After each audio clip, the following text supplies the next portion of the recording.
Pada episode 188 Battle Through the Heavens kali ini, kemunculan api iblis teratai pemurnian mengguncang seluruh Zhongzhou hingga jatuh ke dalam kegilaan. Xiaoyan kembali bertemu dengan Sun Er, dan peningkatan kekuatannya membuat seluruh anggota klan Gu tercengang. Setelah berhasil menembus ranah Tianjing Dacheng dalam kekuatan jiwa, Xiaoyan melepaskan jiwanya untuk menjelajah kehampaan. Tanpa diduga, dalam pengembaraan itu, ia justru berpapasan dengan penguasa misterius dari Aula Jiwa. Bukan hanya itu, Xiaoyan juga menemukan sebuah rahasia besar. Lokasi pasti tempat api iblis teratai pemurnian akan segera muncul ke dunia. Namun, ada satu hal yang membuatnya sedikit kesal. Dari pengamatannya, dua ahli puncak yang ia temui, penguasa Aula Jiwa, dan satu sosok misterius lainnya, jelas sudah lama mengincar tempat tersebut. Sangat mungkin mereka telah menunggu di sana, berjaga dalam diam, hanya demi menanti kelahiran api iblis. Xiaoyan memahami situasinya dengan sangat jelas. Dengan kekuatannya saat ini, satu-satunya cara agar ia bisa melesat maju dalam waktu singkat hanyalah dengan menelan api iblis teratai pemurnian, salah satu api surgawi tingkat tertinggi. Jika berhasil, bahkan ketika harus berhadapan kembali dengan penguasa Aula Jiwa, ia tidak perlu lagi merasa gentar. Menghela napas panjang, Xiaoyan mengusap pelipisnya, memaksa dirinya menyingkirkan pikiran berat itu untuk sementara. Ia berdiri perlahan. Dengan satu gerakan kehendak, kekuatan jiwa di antara alisnya langsung bergolak hebat. Energi jiwa itu meluap keluar, lalu berkumpul di hadapannya, perlahan membentuk sosok manusia yang hampir tidak berbeda dari tubuh aslinya. Di hadapannya kini berdiri sebuah klon jiwa yang identik dengannya. Wajah klon itu tampak hidup dan penuh ekspresi, sama sekali tidak menunjukkan kekakuan, seperti boneka tanpa kesadaran. Jika dilihat dari kejauhan, keduanya tampak seperti saudara kembar, yang nyaris mustahil dibedakan. Saat itu, Ziyan turun dari langit. Ketika melihat dua Xiaoyan berdiri berdampingan sambil menggenggam tangan, matanya langsung membelalak kaget. Ia berlari mendekat, memeriksa keduanya bergantian dengan rasa tak percaya. Tetua Agung Menara Alkemis kecil juga perlahan turun dari udara. Ketika melihat klon jiwa yang syarat aura spiritual itu, ia tak kuasa menahan decak kagum. Yao Lao tersenyum sambil berkata bahwa kekuatan klon jiwa tersebut hampir tidak kalah dari tubuh asli. Jika keduanya bertarung bersama, kekuatan yang dihasilkan pasti akan sangat menakutkan. Xiaoyan tersenyum tipis. Dengan lambaian tangannya, klon jiwa di depannya langsung menghilang, berubah kembali menjadi aliran energi jiwa yang masuk ke titik di antara alisnya. Dengan senyum tenang, Xiaoyan mengungkapkan bahwa ia sudah mengetahui lokasi kemunculan api iblis. Bahkan, ia sempat berhadapan langsung dengan penguasa Aula Jiwa. Mendengar hal itu, ekspresi semua orang langsung berubah serius. Yao Lao dengan wajah berat segera menanyakan apa yang sebenarnya terjadi. Xiaoyan lalu menjelaskan kejadian sebelumnya secara singkat. Yao Lao terdiam sejenak, alisnya berkerut dalam. Ia berkata bahwa Aula Jiwa jelas telah lama mengincar api iblis teratai pemurnian, dan kemungkinan sudah menunggu di sana sejak lama. Sementara mengenai sosok misterius lainnya, bahkan ia tidak mampu menebak asal-usulnya. Setelah itu, Yao Lao mengeluarkan sebuah botol giok dan menyerahkannya kepada Xiaoyan. Ini adalah pil 9 yin mata air kuning. Saat menerima botol tersebut, Xiaoyan langsung merasakan hawa dingin menusuk yang merambat dari telapak kaki hingga ke dalam jiwanya. Pil 9 yin mata air kuning merupakan pil tingkat 9 kategori harta karun. Saat ini, segala persiapan telah lengkap. Yang tersisa hanyalah menunggu kemunculan api iblis. Namun, apakah mereka benar-benar bisa mendapatkannya? Semua masih bergantung pada takdir. Sepanjang sejarah, api iblis teratai pemurnian telah berkali-kali muncul. Tetapi belum pernah sekalipun berhasil ditaklukkan manusia. Xiaoyan mengangguk pelan. Ia sangat memahami betapa mengerikannya api iblis tersebut. Namun, apapun yang terjadi, ia harus mencoba dengan seluruh kemampuannya. Tak lama kemudian, di langit bagian barat, 2 bulan sabit perlahan muncul. Satu di atas, satu di bawah. Pada saat yang sama, 9 bintang gemerlap di langit malam mulai bergerak perlahan. Di bawah tatapan takjub banyak pihak, Kesembilan bintang itu akhirnya tersusun dalam satu garis lurus. 2 bulan muncul bersamaan, 9 bintang menyatu.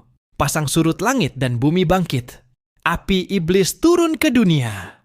Pada saat 9 bintang di langit membentuk satu garis, ledakan energi dahsyat menyapu seluruh alam. Gelombang kekuatan yang mengerikan bergetar di antara langit dan bumi. Tak lama kemudian, kabut aneh mulai muncul dari kehampaan, menyelimuti dunia. Dari dalam kabut itu, samar-samar terdengar suara gemuruh seperti ombak samudra purba. Xiaoyan perlahan berdiri di atas puncak pohon.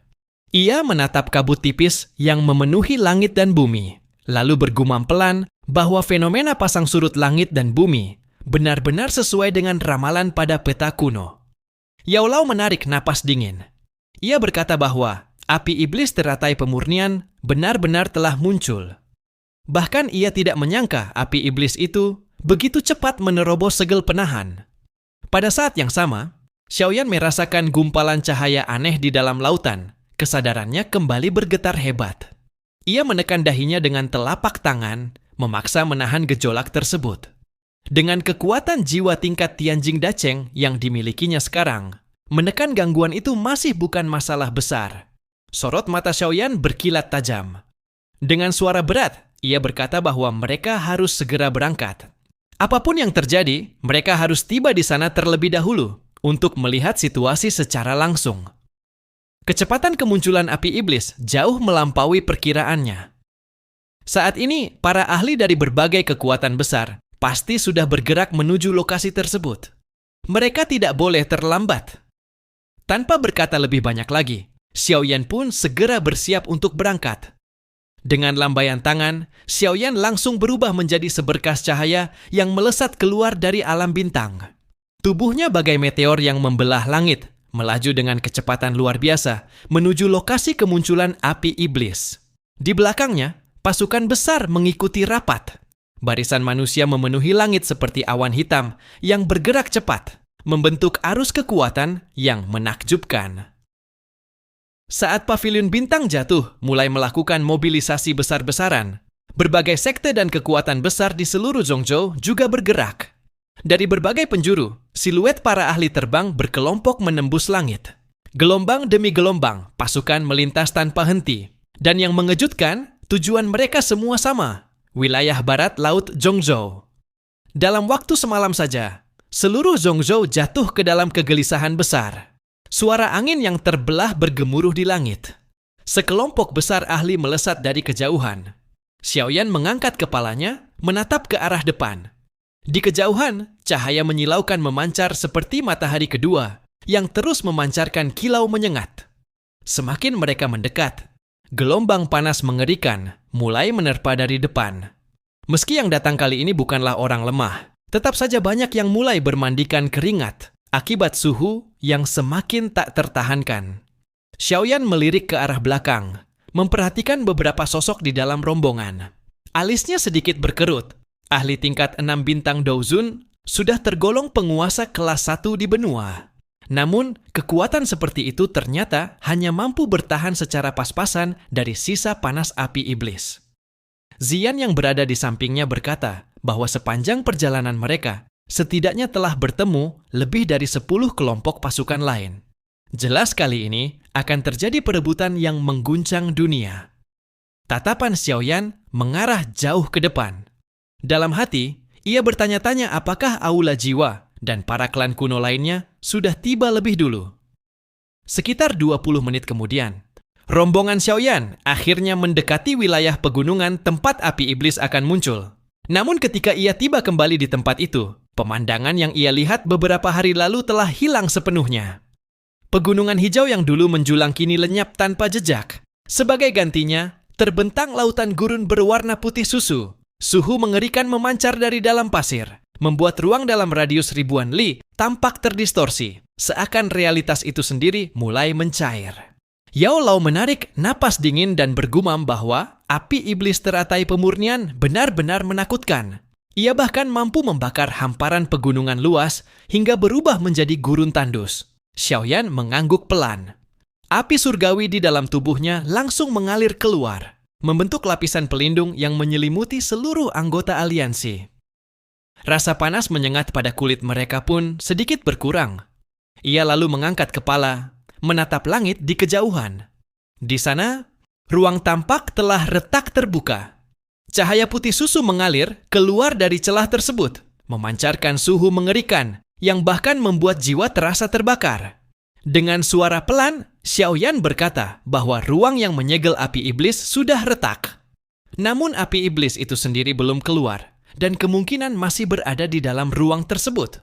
Cahaya putih yang terlihat hanyalah sisa panasnya. Mendengar kata sisa panas, bahkan wajah Xian sedikit berubah. Jika hanya sisa panas saja sudah mampu mengubah pegunungan menjadi gurun, maka betapa mengerikannya suhu di dalam ruang tersebut. Yao Lao menatap celah ruang itu dengan serius. Ia berkata bahwa jika ingin mendapatkan api iblis teratai pemurnian, mereka pasti harus masuk ke dalam ruang tersebut. Tiba-tiba, ruang di depan mereka bergetar hebat. Kabut hitam pekat mulai merembes keluar dari dalam celah ruang, menyebar seperti badai yang menelan langit. Aura menakutkan perlahan menyebar, membuat semua orang di area itu langsung menoleh. Di bawah tatapan ribuan pasang mata, kabut hitam perlahan memudar. Beberapa sosok muncul secara perlahan. Orang yang berdiri paling depan mengenakan jubah hitam. Penampilannya terlihat biasa saja, seolah tidak memiliki keistimewaan apapun. Namun justru sosok yang tampak biasa itu membuat hampir semua orang menahan napas. Mata mereka dipenuhi kewaspadaan dan ketakutan. Ia adalah penguasa Aula Jiwa. Nama itu memiliki reputasi yang tak tertandingi di seluruh Zhongzhou. Pada era lampau, ia pernah membantai puluhan sekte hanya dalam satu malam. Bahkan 5 ahli puncak tingkat 2 bintang Dousheng pun tewas mengenaskan di tangannya. Malam berdarah itu mengukuhkan reputasi kejamnya dan menjadikan Aula Jiwa sebagai penguasa bayangan Zhongzhou. Xiaoyan menatap sosok itu dengan tajam. Dari gelombang jiwa samar yang terpancar dari tubuh pria tersebut, ia yakin bahwa orang inilah sosok kuat yang ia temui beberapa hari lalu. Seolah merasakan tatapan itu, penguasa Aula Jiwa perlahan menoleh ke arah Xiaoyan. Sosok berjubah hitam itu mengangkat kepalanya, menampakkan wajah pria sekitar 30 tahun. Ekspresinya datar tanpa emosi. Namun yang paling mencolok adalah kedua matanya. Hitam pekat tanpa sedikit pun warna putih. Dengan suara dingin dan tenang, ia menyebut bahwa Xiaoyan memiliki 5 api surgawi di dalam tubuhnya. Ia menduga hal itu berkaitan dengan teknik kultivasi misterius yang dahulu diperoleh Yao Chen. Teknik yang mampu menggabungkan berbagai api surgawi. Di kejauhan, leluhur Huoyun dan yang lainnya menarik kembali pandangan mereka. Mereka mengakui bahwa penguasa Aula Jiwa memang sosok yang sangat menakutkan. Xiaoyan hanya mengangguk tipis. Menghadapi ahli tingkat seperti itu, ia memang belum memiliki keyakinan untuk menang. Tepat saat itu, gelak tawa nyaring terdengar dari kejauhan. Beberapa sosok muncul dengan kecepatan kilat di samping Xiaoyan. Pemimpin mereka adalah pria tampan berbusana putih. Ia adalah Huo Xuan dari klan Yan, sosok yang pernah ditemui Xiaoyan di alam Gu. Di sampingnya masih ada wanita berbaju merah berkerudung tipis, dan kali ini mereka ditemani seorang tetua berjubah ungu. Huo Xuan memuji Xiaoyan karena dalam waktu beberapa tahun saja sudah berhasil menembus tingkat Dousheng. Xiaoyan juga memperhatikan bahwa kekuatan Huo Xuan telah mencapai tingkat setengah sen tingkat tinggi, membuatnya cukup terkejut. Namun yang lebih mengejutkan lagi, ia merasakan bahwa Huo Xuan telah menyerap api surgawi, api kehancuran liar, yang menempati peringkat ke-6 dalam daftar api surgawi. Pada saat itu, sebuah suara lembut dan jernih tiba-tiba terdengar di telinga Xiaoyan. Ia langsung mengenali suara tersebut. Itu adalah suara Sun Er.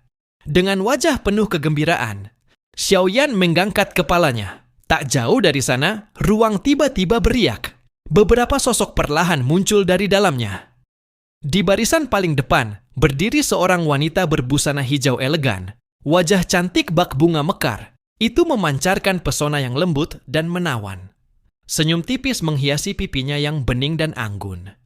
Sosok itu tidak lain adalah Sun Er, yang sudah lama tidak ditemui.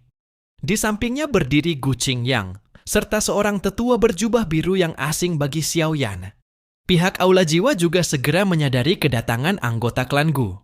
Wakil penguasa Aula Jiwa sedikit mengernyit, lalu bergumam bahwa klan Gu ternyata tetap ikut campur dalam perebutan ini.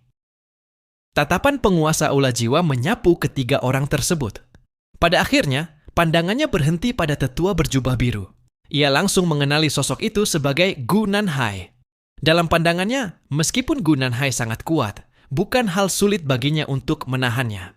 Ia juga menyinggung adanya kesepakatan di antara klan kuno bahwa para ahli yang telah melampaui tingkat 5 bintang Dousheng tidak diperbolehkan bertindak sembarangan.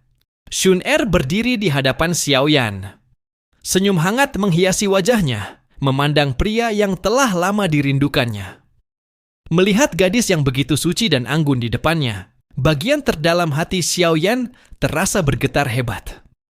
Tanpa memedulikan tatapan banyak orang di sekitar mereka, ia langsung meraih tubuh Shun Er dan memeluknya erat. Kini, Xiao Yan benar-benar telah tumbuh menjadi sosok yang berdiri sejajar dengannya. Dengan pencapaian yang ia miliki sekarang, bahkan jika Shun Er adalah pemilik garis keturunan ilahi yang langka dalam 1000 tahun, di klan Gu, ia tetap layak berada di sisinya. Pipi Shun Er sempat merona, namun ia segera menenangkan dirinya. Dengan lembut, ia melepaskan diri dari pelukan Xiao Yan. Tatapan indahnya kemudian beralih kepada Yao Lao yang berdiri di belakang Xiao Yan. Ia memberi salam hormat sebagai junior. Yao Lao tertawa ringan dan berkata bahwa sebenarnya mereka sudah saling mengenal sejak lama, hanya saja belum pernah bertemu secara resmi. Shun Er lalu menyampaikan permintaan maaf atas sikapnya di masa lalu. Dulu, ia sempat mencurigai bahwa Yao Lao memiliki niat buruk terhadap Xiao Yan, sehingga ia tidak bersikap ramah. Namun seiring berjalannya waktu, ia menyadari bahwa tanpa bantuan diam-diam dari Yao Lao, perjalanan kultivasi Xiao Yan pasti akan jauh lebih penuh penderitaan. Yao Lao tertawa lepas dan berkata bahwa semua itu hanyalah perkara kecil. Xiao Yan kemudian memperkenalkan Ziyan. Kedua gadis itu sebenarnya sudah saling mengenal sejak masa mereka berada di Akademi Jianan. Selanjutnya, Shun Er memperkenalkan tetua berjubah biru itu sebagai tetua Gu Nanhai. Ia ikut dalam perjalanan ini untuk menyelidiki api iblis teratai pemurnian. Tatapan Xiao Yan tertuju pada tetua tersebut. Dalam hatinya, ia sedikit terkejut. Aura yang dipancarkan Gu Nanhai terasa bahkan lebih kuat dibandingkan Ziyan.